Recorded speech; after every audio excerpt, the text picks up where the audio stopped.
Hello, everyone. Thank you very much for coming to this second Majlis of the academic year. Our guest is Anna, and I met her at a workshop she organized in London, which was a very interesting one. And then her paper was very interesting, and her versatility and the different topics what she offers is also fascinating. It's also it will be nice for the Majlis that we will have later Robert Hoyland in one of the who used to be her supervisor. So we have scholarly generations, which in the same series, and I think this is a lovely thing. And yeah, so we started organizing this, and then she sent me an amazing topic, and then I don't know what the devil came into me, but I said, well, what else do you have? And then she sent me 2, 3 others, and they were really different, and they were like, I want this all. So I felt like a child in a sweet shop, and I want this, and then hopefully she will map a bit all these different interests in her introduction, and yeah, and then we will get to these ladies who beat the enemy with tent poles and such things, which is the one we stayed at the end. Okay, so Anna, thank you for coming, and yes, please. Thank you so much for having me. It really is an honor to be here. After watching some of the previous Majlis, like I feel like I'm standing on the shoulders of giants. Like you've had so many wonderful people here. I really appreciate the laid back nature of this. I think it's quite good that we all can share a bit of ourselves before we start talking about our research. And personally, for me, that made this whole thing feel a lot less intimidating. So I was watching a few beforehand, especially Elizabeth Urban's was really helpful, I found, and really lovely to listen to. So I'm going to share a little bit about my background and how I came to do Islamic history and Christian-Muslim relations, but I'll also share a bit about my strategy for approaching research and teaching. So I come to this from a very weird mix of identities. So I'm half Cypriot, but grew up in the US. My dad was born in America, but my stepmom was a refugee from the 1970s in northern Cyprus.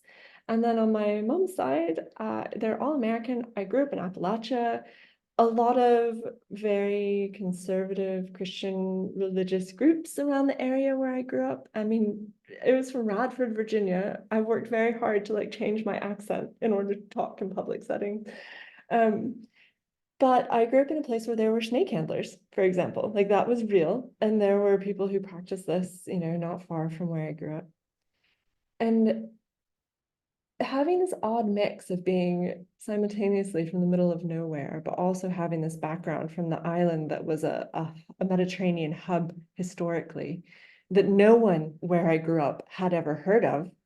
I told someone I was Greek once in an effort to like explain, even though, you know, I'm Cypriot. I say I'm Cypriot now. It's a political statement to say you're Greek. But I did tell them I was Greek in an effort to get them to understand what on earth my background was. And they asked about my surname. And their response was, what's Greece? And that kind of like strange ignorance, erasure through ignorance, I think that like there wasn't any education on this in the region where I was growing up in, and it felt very odd. And I think it like identity-wise, I feel like I sit in the middle of lots of different weird, like strange out there identities. And I obviously grew up with people talking about, with my stepmom, talking about her status as a refugee and how she left and the nature of the conflict.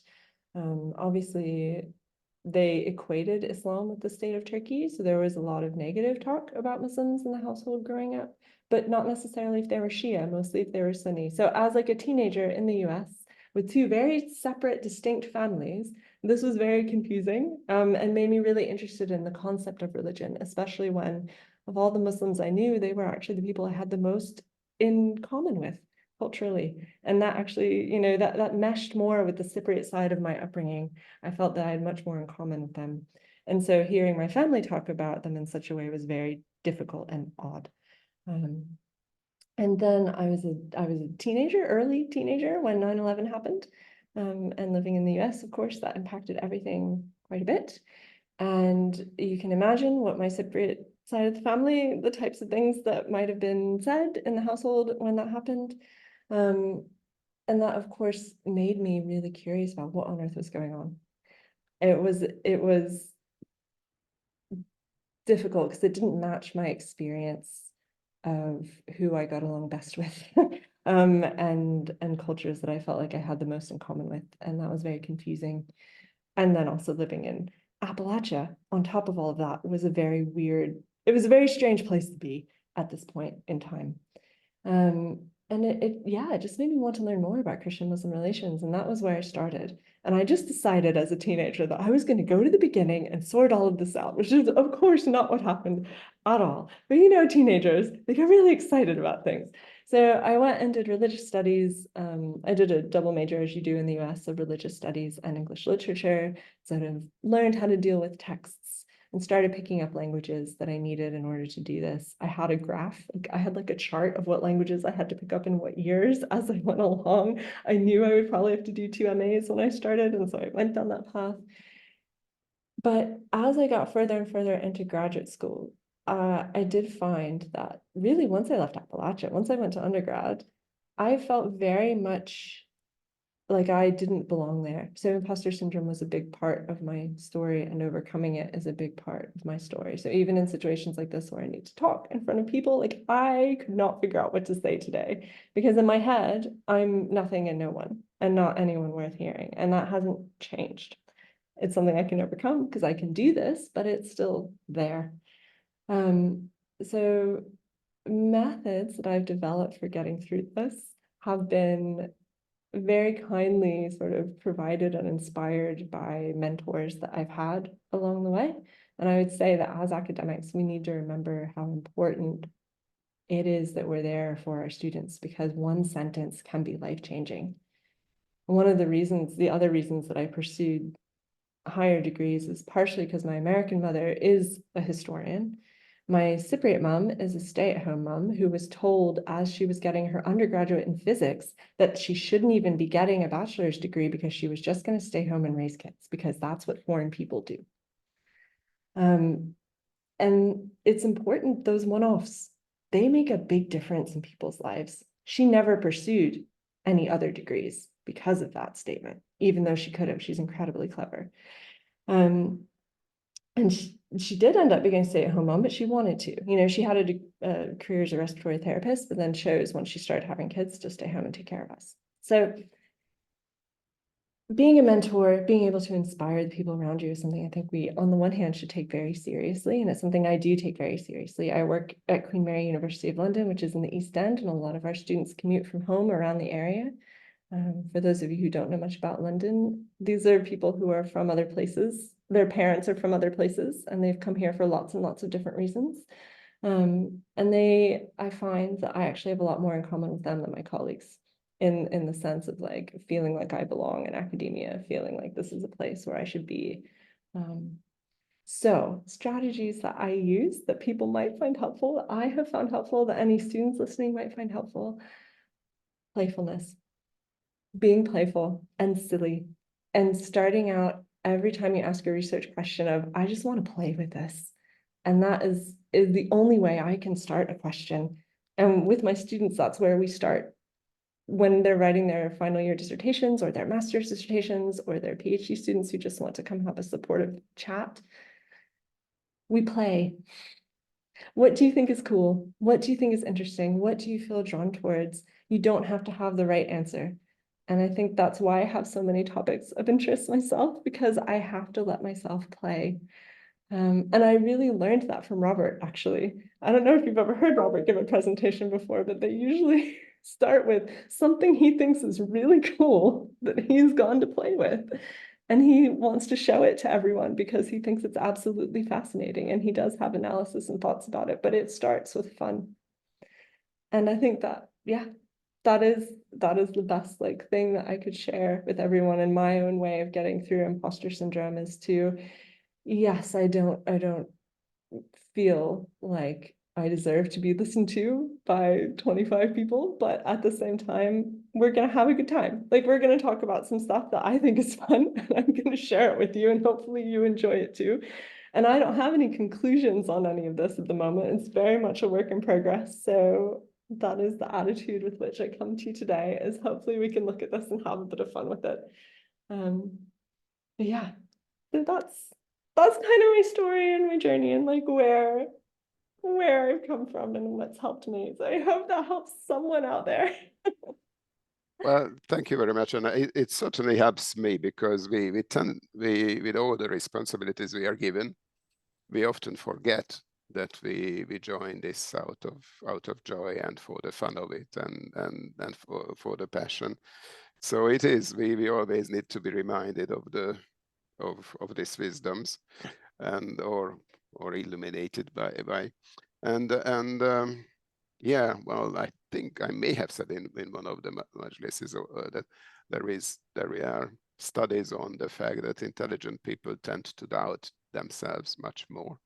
So basically, the more intelligent, the more doubt people have, which is not necessarily a very good arrangement.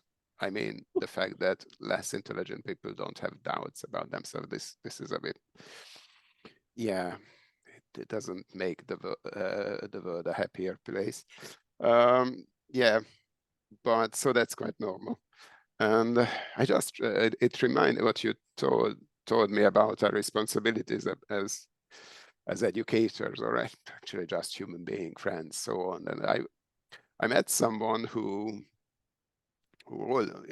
repeated often this sentence, what he was told in his childhood, that he was not an academic high flyer. Mm. And it was a teacher who managed to say that thing to the person, who then well, just wrote a PhD and so on, and had very high responsibilities. But these sentences got stuck in our mind for the whole life, and can ruin us. Of course, they can also, well, you can also try to fight them, so it can be inspirational, but it's more, well, they are not intended to be inspirational in most cases. Okay, Anna, please, yeah, play. Okay. Do you want me to talk about the different things that I had? Yes, that would be nice. That would be nice. Thank you. And then we'll play with ladies and tent poles after that. That sounds like it's going to be a very different type of talk. But anyway, so yeah, so Ishvan, was asking me, what do you want to talk about? And I thought, well, I'm actually working on an article right now about non-binary gender as a category for exploration in the early medieval Islamic world. So thinking about the difference between what sort of exists between these two poles of male and female in the 7th century Hijaz. And these reports that we get about sort of Rashidun and early Umayyad Muqannats and Rajula and things like this, and then comparing them, if we use this category of non-binary, with the Abbasid world, where we have sort of an explosion of different categories. So we have Shatirat, those are free women who acted a bit masculine. We have Ghulamiyat, enslaved women that were forced to act and dress as men. We still have Muqannat, but they're looking a bit different. They're being portrayed a bit differently. So how do we think about these people? Is it useful to think about them as non-binary agents? And just as a thought experiment, just to see what happens when we do it. So I'm currently working on an article about that, which is really fun. It has lots of really dirty stories. I can tell you one of them later if you want at the end. We need some comic relief after tentpole killings. But also I have but I actually can't remember the other things I've offered you. So I've done some work on John Damascus, but I don't think I offered that one. I've also done some work on festival attendance, so shared festival attendance. So when you have Muslims, Christians, and occasionally people of the Jewish community in the medieval world going to the celebration of a shared prophet. So we have things like this existing in Der Ayub. We also have sort of celebrations of Job happening that I've done a bit of research on, so that's quite fun. I really enjoy looking at moments when people come together in that way. But yeah, so I think those are kind of the offerings I gave you for this one. But for now, I'm gonna share my screen because I'm gonna talk about tentpole ladies with you, and I hope that you find it fun. We're gonna get through some stuff at the beginning that might be a bit less, it's a bit more technical, but we'll get to the fun bits at the end, I promise. Okay, let's see if this is this. I'm hitting play from start. Is it gonna? Okay, it's doing it. I'm gonna have to hide your faces, I think, to be able to see my whole slide. So I'm sorry.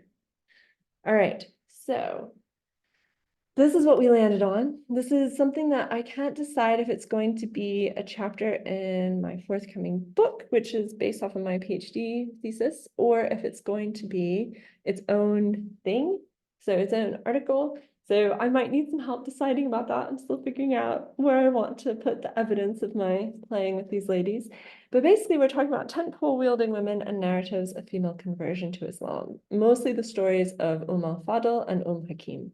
There's at least one other, but I haven't done enough research on her to add her to this at the moment. So first, a bit of context.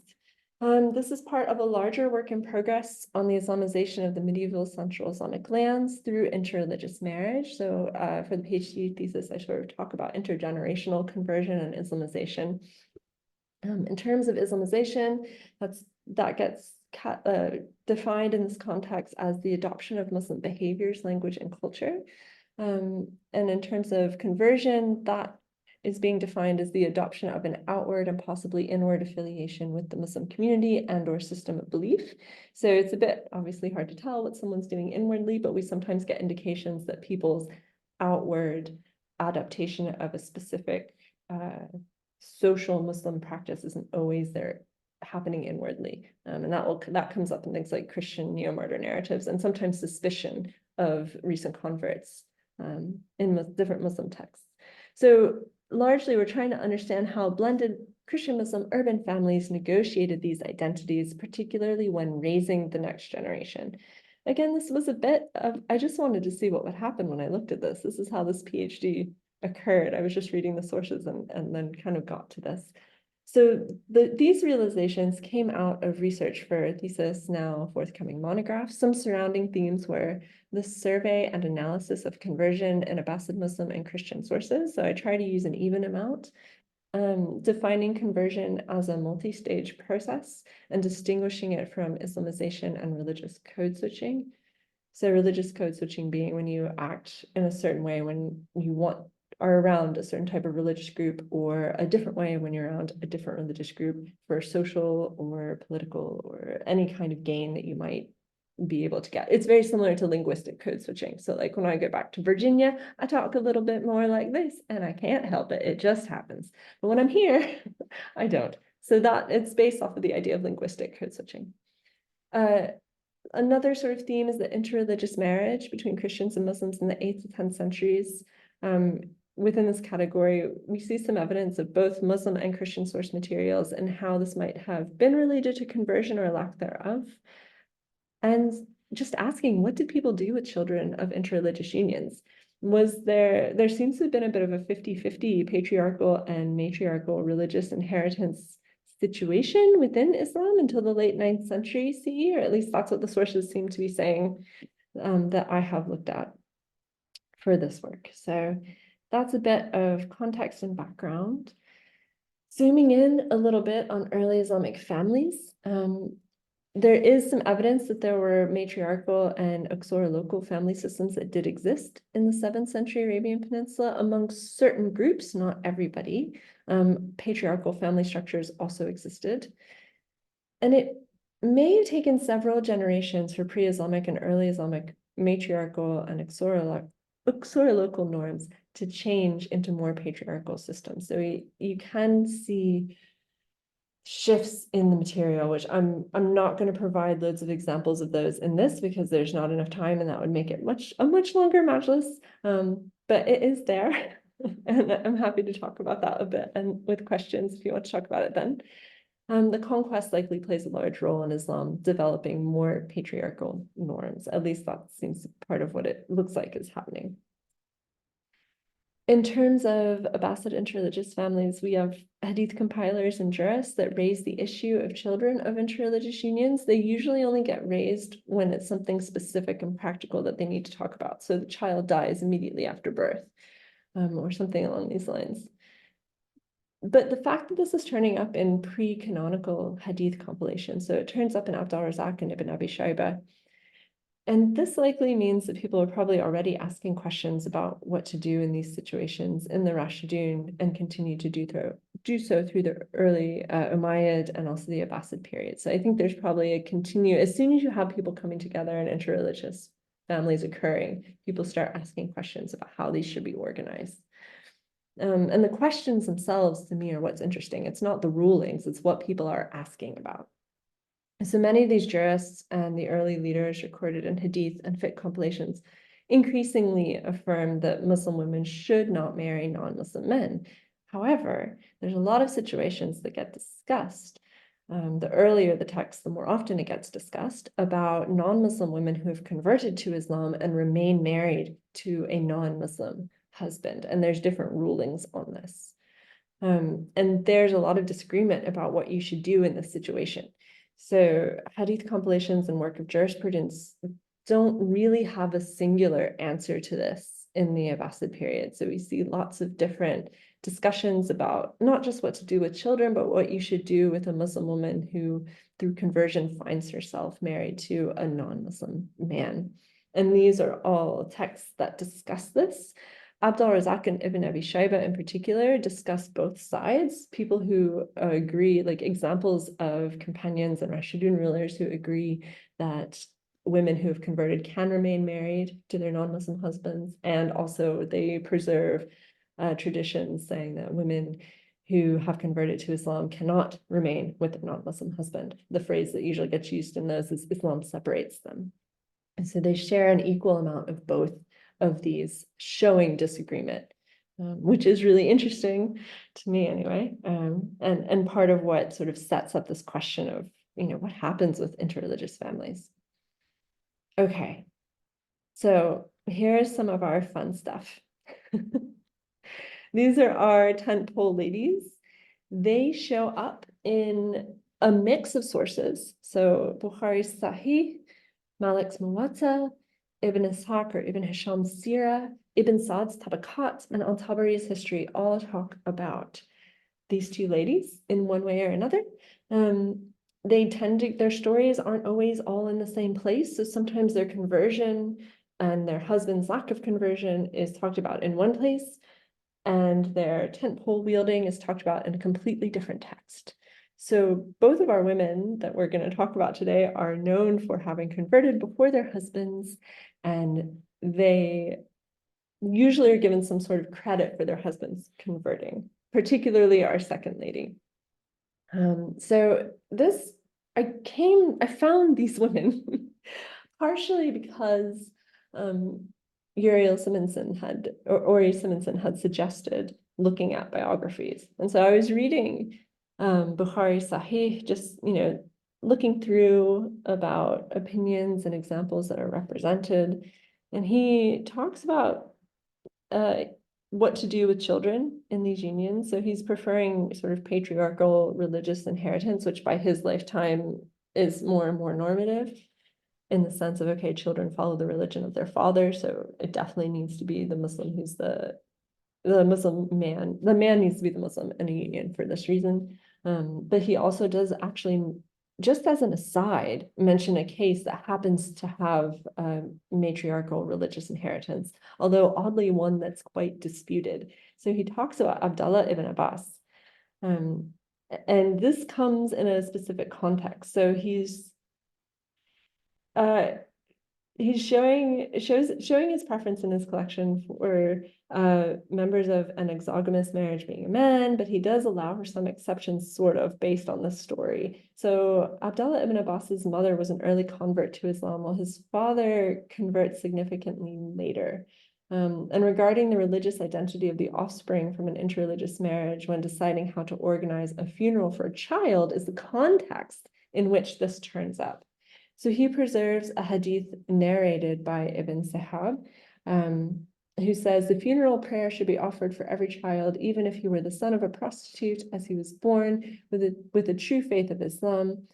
If his parents are Muslims, particularly the father, even if his mother were non-Muslim, and if he, after the delivery, cries before his death, then the funeral prayer must be offered.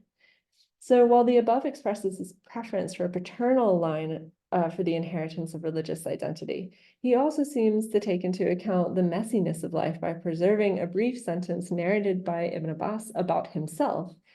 My mother and I were among the weak and oppressed, I from among the children, and my mother from among the women. And I was very confused by what was happening here. Anna, Anna, could you please go a little slower? It's all extremely interesting, and I'm going too fast.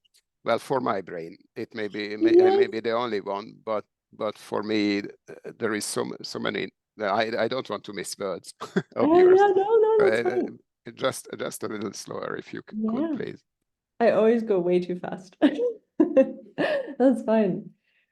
So with Abdullah ibn Abbas, this sentence was really confusing. Like I just had no idea where on earth this was coming from. So I followed the advice I was given and I started looking through Ibn Sa'd's Tabaqat, trying to figure out who his mother was, what she was up to. And it's interesting when you take into consideration of this chapter as well. So it is titled, If a Child Becomes a Muslim and Then Dies, Should a Funeral Prayer Be Offered for Him or Her? But the other half of the title for the chapter is simply, Should Islam Be Explained to a Child? So it seems like it's discussing the religious identity of the living in addition to the practicalities of dealing with the deceased, both in the same package. So al-Bukhari, with this brief aside, actually ends up preserving an example referencing the reality that there were women who had converted to Islam or were born Muslim who may not necessarily have Muslim husbands or fathers of their children. So then I did a bit of searching and I found Fadl, his mother. So she was married to al-Abbas, Muhammad's uncle, ancestor of the Abbasids. She is the second person to convert to Islam, supposedly. She was a friend of Khadija's, Muhammad's first wife, and she was very close with Muhammad. Al-Abbas doesn't, there's a lot of controversy around what happens with his conversion. It's possible he doesn't really convert until almost 20 years after her. So around 630 after Muhammad takes Mecca in some narratives. The time frame is debated, and we'll go into that in a minute because he is, controversial figure in terms of when he converted. It seems pretty likely, based on all of this discussion about when he converted and different source material, that she probably converts before her husband. And her son, Abdullah, is considered Muslim in every narrative for his entire life. And this seems to be just taken for granted. So Abdullah he's Muslim, that's it. It seems pretty clear that this is coming more from his mother if you look at all the discussion and debate around what was going on with al-Abbas. So biographical narratives like hagiography were used by imams and storytellers to sort of spread examples of how Muslims should behave. And this is no different regarding the volume in Tabaqat on Muslim women. And they seem like they're really functioning as examples for women in the Abbasid period. And I'll talk a bit more about this towards the end. So I was thinking about Fadl and thinking, okay, I found her tentpole story, which I will read you at the end. You'll get to see the tentpole story. But it's not in Ibn Sa'd, it's in Tabari. And I was thinking, someone suggested that I read Tayyib al-Hibri, his Parable in Politics in Early Islamic History. And this is one of my questions. I'm at a loss at what the relationship is. These women they convert before their husbands, their children are Muslim because of them. That comes through very clearly in the stories about them. But how is this related to them beating people to death with tent poles? Because they do both. why? Why is this happening? There is another woman who doesn't beat people to death with tent poles, but does join a battle with a knife wrapped around her like pregnant belly, who also is the reason that her child was Muslim and that her husband converts. So again, I need to do more research on her though, so I haven't included her in this. So this is a thing that seems to be fairly common, is you have these women who are taking part in some sort of battle usually, or certainly defending the prophet or his name, that are coming through in either biographical narratives like Ibn Sa'd, or coming through in their life story that turn up in things like Tabari and the Sira. But when we think about this in terms of Tayyib al-Hibri, like, while not following him to the letter, I kind of wondered whether there might be some parallel here between his analysis of the first fitna narratives as parables, making sense of and smoothing over this early point of conflict within the community, to Abbasid-era Muslims, creating that sense of continuity with the early caliphs and the prophets of Israel, set in a similar rhythm with Messianic Jewish and Christian history. Like, that's what Tayyib al-Hibri is writing about in this book.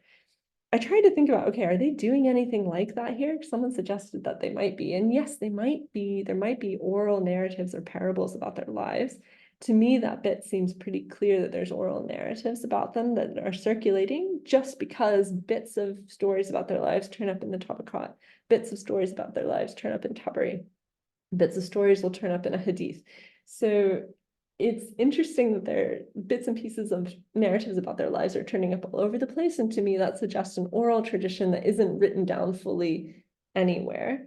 But it doesn't seem to be doing quite the same thing as Tayyib al-Hibri's sort of discussion of parable in the first fitness. So we're getting something a bit different than this, but I still am not quite sure what it is. So here are some of the examples of Muslim women who find themselves married to non-Muslim men, specifically Hawa bin Zayd ibn Sakan. Her husband refuses to convert to Islam and they remain married. She doesn't end up beating anyone up with the tent pole though. We have Kulthum. She leaves her family to join Muhammad in Medina. We have Sulaim, and her first husband refuses to convert to Islam, so she accepts her second husband's proposal on the condition that he converts. So the dower between them was Islam. So we do have a lot of women who are converting before their husbands with different outcomes.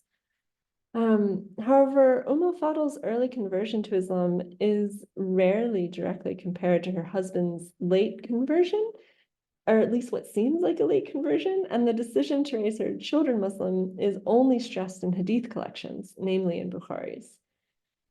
So we've got a puzzle. We have a puzzle that I'm wanting to play with here, really, is what's going on. So these biographical narratives tend to really beat around the bush with whether or not she actually converts before her husband. It's sort of when you read it, it feels like they kind of want to say she did, but also don't. So when you read Tabari, it says it was reported that Fadl was the first woman to embrace Islam in Mecca after Khadija. The Prophet used to visit her and take siestas in her house. So he would go have naps in her house, which I think is lovely as a story.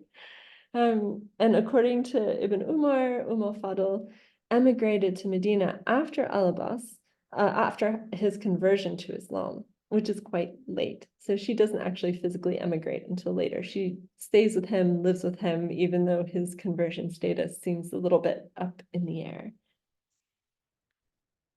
So I'm still trying to figure out why Abdullah's inheritance of Islam from his mother is only mentioned in passing in hadith and not really stressed too much in biographical works or chronicles. It's there, the evidence is there, but no one seems to care to talk about it too much. And I do kind of wonder if this has something to do with him being related to Abbas. So thankfully, Ayman S. Ibrahim, who did this wonderful investigation of the many different versions of al-Abbas's conversion, figured out some kind of helpful patterns for how it was reimagined in later periods by later authors, which kind of backs up to me the fact that she probably converted before he did. But so pre-Mihna, his conversion gets talked about differently. So al-Waqidi avoids discussing his conversion and capture at the Battle of Badr altogether. He's just not going to talk about it. he had fought alongside Muhammad's enemies and also was captured and held prisoner as a non-Muslim during this battle. So he just avoids it completely. Ibn Hisham provides the excuse that al-Abbas was concerned about his relatives and had actually converted before Badr, but concealed it, so he secretly converted. He deleted al-Abbas's name from the list of non-Muslim prisoners at Badr. So he sort of gets rid of some of the evidence that he might not have converted yet in his narrative. This is all pre-Mihna. We see a different pattern post-Mihna. So Ibn Sa'd and Ibn Qutayba both go with the narrative that al-Abbas secretly converts before the Hijra. So this is even earlier, and goes to Badr unwillingly. So he's fighting on the other side unwillingly, and gets taken captive. And then we have Yaqub and Ibn Abi Kathayma. They sort of go with the al-Abbas converts sometime before Badr. Baladari does the same thing. So al-Abbas secretly converts before the Hijra and acts as a spy for Muhammad. So he adds a bit of an extra element in there. That's why he's sticking around in Mecca and not going anywhere. So this is Tabari's version. The messenger of God said to al-Abbas, "You must ransom yourself, your 2 nephews, and your confederate." And he says, "O messenger of God, I was a Muslim, but the people forced me to fight against my will." And Muhammad just says, "God knows best concerning your Islam. If what you say is true, God will reward you for it. And as for your external acts, they were against us, so ransom yourself." So this, to me, seems again like towing the line, like just kind of sitting on the fence a little bit about what might have actually happened. So this is Tabari. This is the same text we have our tentpole story from. Again, I find myself asking this question: why is Abdullah's inheritance of Islam that seems pretty clearly to be from his mother only spelled out in hadith and not biographical works or chronicles in the same way?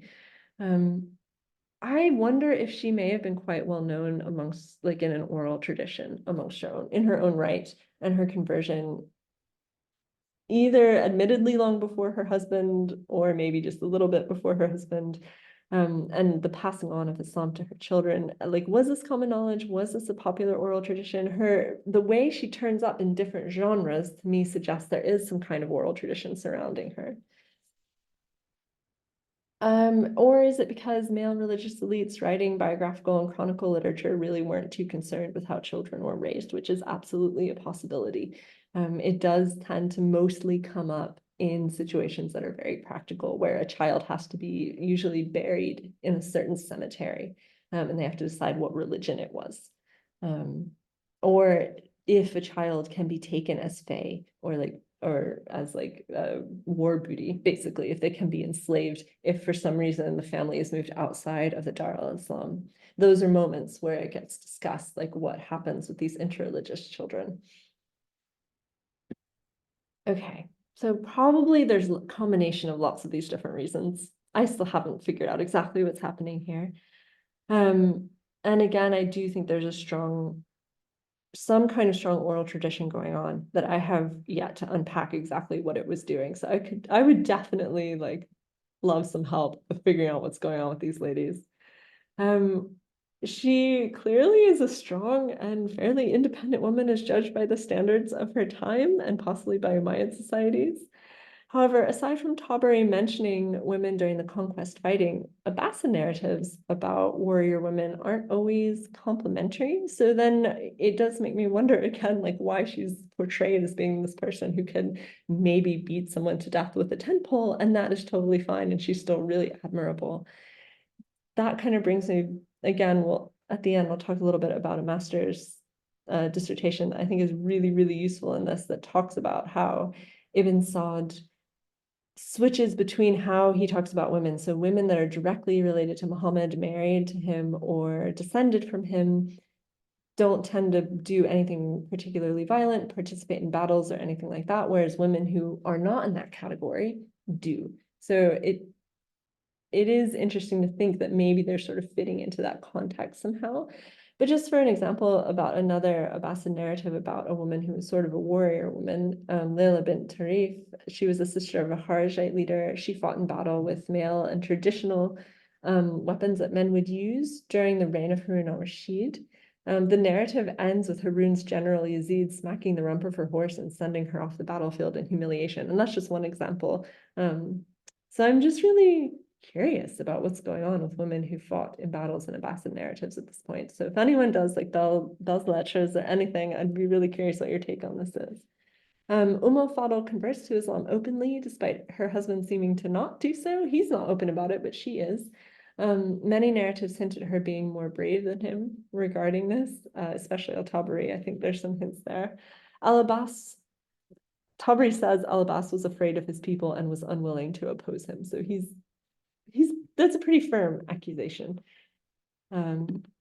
Okay, so this is the story of Fadl. This is why I am obsessed with this. And it is in al-Tabari. And it says, by God, I was sitting there smoothing arrows. It's written by the person she defends. And Fadl was sitting there with me, both of us overjoyed by the news we had received about the Quraysh's defeat and Muhammad's victory at the Battle of Badr. This is when her husband gets taken prisoner. When the evildoer Abu Lahab approached, dragging his feet in malice, he sat down by the guy rope of the enclosure so that his back was to my back. So while they're sitting there, the narrator, Abu Rafi, says something about angels being on the side of Muhammad and the Medinans, and of course they're in Mecca, so this isn't very popular. Abu Lahab raised his hand and gave me a violent blow on the face. I rushed at him, but he picked me up and threw me to the ground, and then knelt on me and beat me, for I was a weak man. The implication here is that he's there smoothing arrows and helping make weapons because he's not physically capable of fighting. So he may have some kind of disability. He's not considered to be like able-bodied in some way. So Fadl goes to one of the tent poles of the enclosure, picked it up, and gave him a blow. Abu Lahab gave him a blow which splits his scalp open and made an unpleasant wound. And then she said, you treat him arrogantly when his master is absent. He got up and turned away humiliated. By God, he only lived for 7 days before God afflicted him with pustules from which he died. So Fadl, this person who seems to convert openly before her husband, certainly, even if she doesn't convert, and he converts secretively, she converts openly and continues to live in Mecca. She then also happens to defend what appears to be someone with a disability from a bully, basically, after the Battle of Badr with a tent pole. I love her. I don't know how or why this is all a part of her narrative, like what her oral tradition was doing. Because like I said, you don't get everything about her in the same place. It's bits and pieces all over. Okay, so let's also talk about one of our second lady. So Hakim, her life is recounted in multiple places as well. So we see her in the Muwatta, the Sira, Tabaqat of Ibn Sa'd, and in al-Tabari's history. So again, episodic here and there, to me hinting at a larger oral tradition somewhere that just never gets written down in one place. She converts to Islam before her husband, who attempts to flee to Yemen to avoid conversion and also presumably her wrath. She goes to Yemen, finds him, drags him back to Muhammad, in front of whom he finally accepts Islam. Is just kind of, that in itself is kind of an amazing story. Her strength of conviction isn't entirely surprising, considering that Hakim is actually one of the Qurayshi women who fights with swords at the decisive Battle of Yarmouk. And this is where her first husband falls. At Marj al-Safar in 634, Hakim is known, or it's stated, to have killed 7 Byzantine soldiers with a tent pole. This is her tent pole moment. And this was when she was a newlywed in her second marriage. So these are the ladies that I've got, that I've been looking at, playing with, and trying to understand how these moments of being intensely defensive of Muhammad and the early community are linked to their conversion before their husbands and their passing on of Islam to their children. Just some random observations so far. The narratives don't follow typical warrior women tropes as explored by Remke Krook. They're serving another purpose here than that. They seem to be examples of strong women shared more broadly than just elites, or I would guess that'd be the case since there seems to be an oral tradition surrounding them. I've wondered if maybe their attempts at bolstering female converts who come to Islam before their families, if this is possibly what some of these stories are meant to do. And then there's Amira Abu Talib's theory, so that prophetic household women who are portrayed as violent by Ibn Sa'd, or not portrayed as being violent in any way by Ibn Sa'd, are said to be Abbasid-era models of piety and elite womanhood, whereas non-prophetic household women, so not the wives or daughters of Muhammad, could retain their original narratives of strength, preserving maybe systems of earlier values. This is something that she talks about in a really lovely master's thesis. So it does seem to fit with that. So it fits with, this is the name of her thesis, Gender Discourse in Kitab al-Tabakat al-Kubra. It does seem to fit with her understanding to some extent, because none of these women are directly involved in Muhammad's life. Taking naps in someone's house doesn't quite count, I don't think. But the narratives also don't seem to be creating any kind of direct parallel with obvious figures in biblical literature, which you might expect. So not with Deborah or Judith or Jal. Anything like that. So I am, yeah, really confused, basically, about what to do with these ladies. It seems important that their tentpole and battle experience is a part of their narrative of converting before their husbands. But who is this for? Why does it only turn up in certain authors, like bits of their lives turn up in certain authors' works? And who would have heard these narratives and been telling their children these narratives or talking about them at their own majlis discussions? That I am very unsure of. So they're fun, they're here. Ishtvan thought it would be cool to talk about them. So this is what I've got so far. But I'm very, very curious about what you all think, and very, very grateful that you've taken the time to listen. Thank you.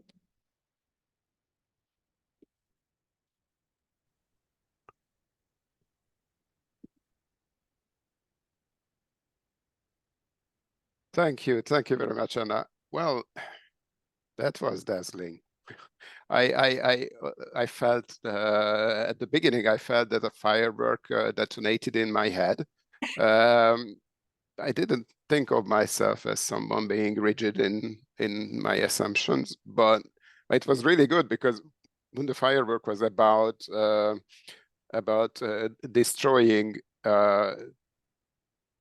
knowledge which I thought I had about these issues, and obviously what I thought was clearly not true. All these retrospective ideas, how things worked.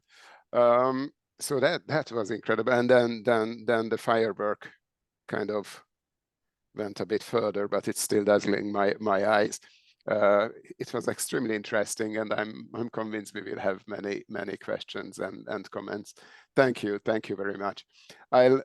Before we start these questions and comments, I stopped the recording.